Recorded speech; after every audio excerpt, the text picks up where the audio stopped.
Friends, मैं हूं Manav. Welcome to movie shoovy. क्या हाल चाल हैं आपके? बहुत ही बढ़िया है। मैं तो यार बहुत ही एनर्जेटिक फील कर रहा हूं। पहले तो मैं आपको कर लेता हूं एक पॉजिटिव नमस्कार और उसके बाद शुरू करता हूं एक मूवी का रिव्यू।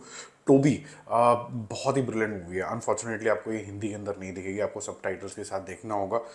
बट मुझे लगता है कि ये मूवी जो जो लोग देख लेंगे डिमांड करेंगे कि इसको हिंदी वर्जन में जल्दी लाया जाए। अमेजिंग तरीके से शुरू होती है एक ऐसे इंसान की कहानी, टोबी, जो कि बोल नहीं सकता और किस वजह से वो बोल नहीं पाता वो मूवी में ज़्यादा एक्सप्लेन किया जाता है। मुद्दा ये है कि क्या एक ही इंसान के अंदर एक अच्छी स्पिरिट और एक शैतानी स्पिरिट एग्जिस्ट कर सकती है कि नहीं कर सकती, और किस स्थिति में जाके एक शैतान बाहर आ जाएगा। और बोला जाता है ना कि अगर उसके किसी के सगी संबंधी या उसकी सबसे ज़्यादा प्राइज्ड पोजीशन को लेने की कोशिश करो तो फिर कोई भी इंसान जो होता है राक्षस बन जाता है। तो कुछ इसी तरीके का एक एसेंट्रिक तरीके का इंसान दिखाया गया है जो कि टोबी है यहाँ पर। और बहुत ही कम लोग उसको समझ पाते हैं। एक सेक्स वर्कर सवित्री दिखाई गई है, एक उसकी मुंह बोली बच्ची जेनी दिखाई गई है, एक फादर हैं जिन्होंने उसको पाल पोस के बड़ा किया है। ये लोग इसको समझते हैं कि ठीक है ये किस तरीके से बिहेव करता है और इनके साथ एकदम शांत दिमाग का ये रहता है, अपनी जीवन जो है व्यतीत कर रहा है। लेकिन ऑब्वियसली क्योंकि ये थोड़ा बीच बीच में सटकेल हो जाता है और उस सटकेल के अंदर ये किसी को ब्रूटली तरीके से भी मार सकता है, और ब्रूटल भी इस तरीके के गन्ने की मशीन के अंदर जाकर उसका बिल्कुल रस निकाल देगा, इस तरीके से भी कर सकता है, कुछ भी बेवकूफ़ी कर सकता है। अब इसकी ये जो लिंकेज है इसकी सो कॉल्ड फैमिली के साथ, क्योंकि इसकी खुद की फैमिली तो है नहीं, अगर उनके साथ अगर कुछ पंगा हो जाता है तो इसके अंदर का राक्षस जो है वो कैसे बाहर आता है। तो एक साइड पे हमें दिखाया जाता है कि टोबी शायद एक राक्षस है, और वो राक्षस जो है जब उसके अंदर एक और देवी आ जाती है मारी, वो क्या कुछ बदला लेती है जब उसके परिवार वाले के ऊपर कुछ आता है। तो काफ़ी कुछ इंटरेस्टिंग है और काफ़ी कुछ एंड तक भी छोड़ा जाता है और काफ़ी कुछ आपको स्लो स्लो तरीके से भी दिखाया जाता है। तो जिन भी लोगों को एक इस तरीके की मूवी पसंद है जिसके अंदर कैरेक्टर के अंदर ड्वेल्व कर दिया जाता है, वो बहुत मज़ेदार है। अब मेरे लिए हाईलाइट ये थी कि आपके पास सब कुछ समझ में आ जाता है, क्योंकि इसके अंदर कोई डायलॉग ही नहीं है।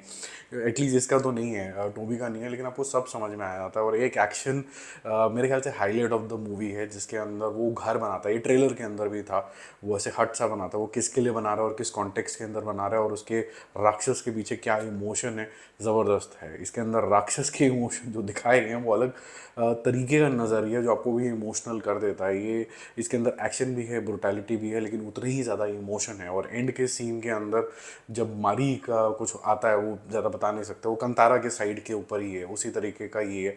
और मज़ेदार है, मतलब आपको लगता है कि ये जो सिनेमा है ये मज़ेदार हो गया है। मुझे लगता है फर्स्ट हाफ काफ़ी स्लो है उस हिसाब से, बिल्डअप के हिसाब से, लेकिन सेकेंड हाफ के अंदर काफ़ी कुछ एक्सप्लेन किया जाता है। स्टोरी ऑफ कोर्स थोड़ा आगे पीछे भी होती है, जिस तरीके से इसको लीनियर नहीं रखा गया एक्सप्लेन करने के लिए हर एक्शन को और रिएक्शन को।